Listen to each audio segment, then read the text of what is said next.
नरवाडीवरनं आलो, रामटेकवरनं 10 किलोमीटर माझे गाव आहे. अच्छा, इथनं नेक्स्ट मुख्यमंत्री कोण पाहिजे तुम्हाला? आपल्याला तर साहेबच पाहिजे, बाळासाहेब आंबेडकर. बरं, त्यांच्याबद्दल थोडं काहीतरी सांगा मला.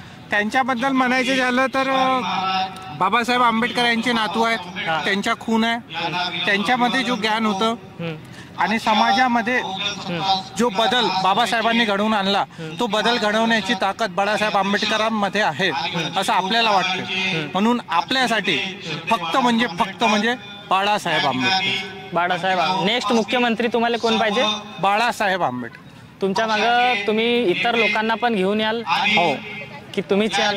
नाही, सर्व समाज आपल्या मागे आहे, समाज. बरं, महाराष्ट्राच्या सर्व जनतेला तुम्ही काय मेसेज द्याल या माध्यमातून? आपलं म्हणणं एकच आहे की जे आपण मूल निवासी आहोत 85% आपल्या देशामध्ये, त्यांनी एकत्र यायला पाहिजे आणि बहुजनांनी स्वतंत्र भारतासाठी लढायला पाहिजे असं मी संदेश. बाकी हे जे काँग्रेस बीजेपी वगैरे हे पक्ष आहे, हे सत्तेत राहून आपल्या साधारण माणसाच्या फायद्याचे आहे की तोट्याचे आहे? ते तोट्याचेच आहे. कारण जे ते आहे त्यांची जी विचारसरणी आहे ती जी आपले 85% जनता आहे, जी बहुजन आहे, जे मूलनिवासी आहे, त्यांच्या हिताची नाही आहे त्यांची विचारसरणी. ते देशामध्ये बदल घडवून आणू शकणार नाही.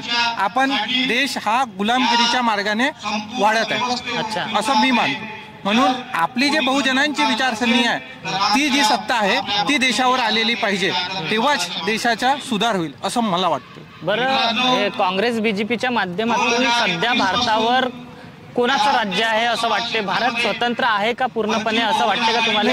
भारत स्वतंत्र सध्या तर नाही. आपण मानसिक गुलामगिरीकडे वळतोय, आपण मानसिकरित्या गुलाम होतोय. आपला शिक्षणाचा दर्जा जो आहे तो एकदम घसरलेला आहे. आज तुम्ही जर विचार करा तर शिक्षणाचा दर्जा एकदम घसरलेला आहे. माणसाची जे विचार करण्याची क्षमता आहे ती कमकुवत झालेली आहे. जी आपली यंग जनरेशन आहे ना, मी पण यंग जनरेशन मध्ये येतो, तर आपली यंग जनरेशनची विचार करण्याची जी पद्धत आहे ती बदलून गेली आहे. आपण धर्माबद्दल जास्त हे झालेलो, धर्माच्या नावावर आपण वोटिंग करतो, सर्व करतो. शिक्षणाचा मार्ग आपण त्या मार्गाने भटकलेलो.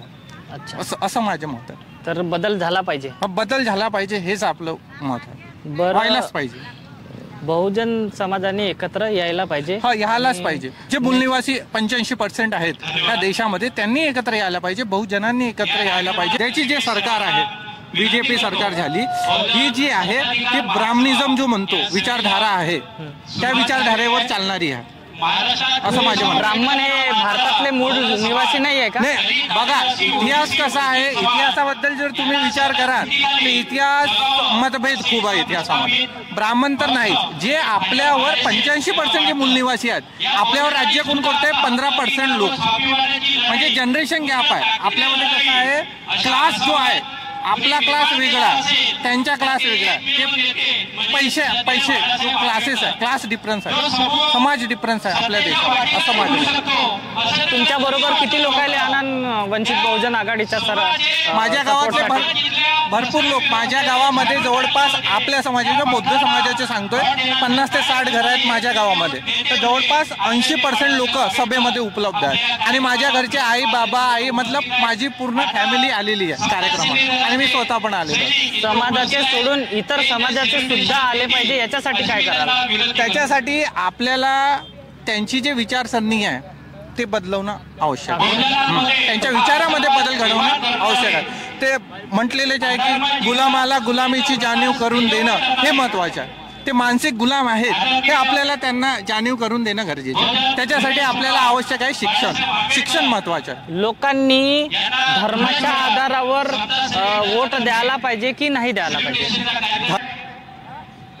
माणूस धर्मासाठी नाही, धर्म हा माणसासाठी आहे असं मी म्हणतो. तर धर्माच्या नावावर वोट देणं चुकीचं आहे. देशाचा विकास व्हावा ह्या गोष्टीसाठी तुम्ही मतदान करा असं माझं मत आहे.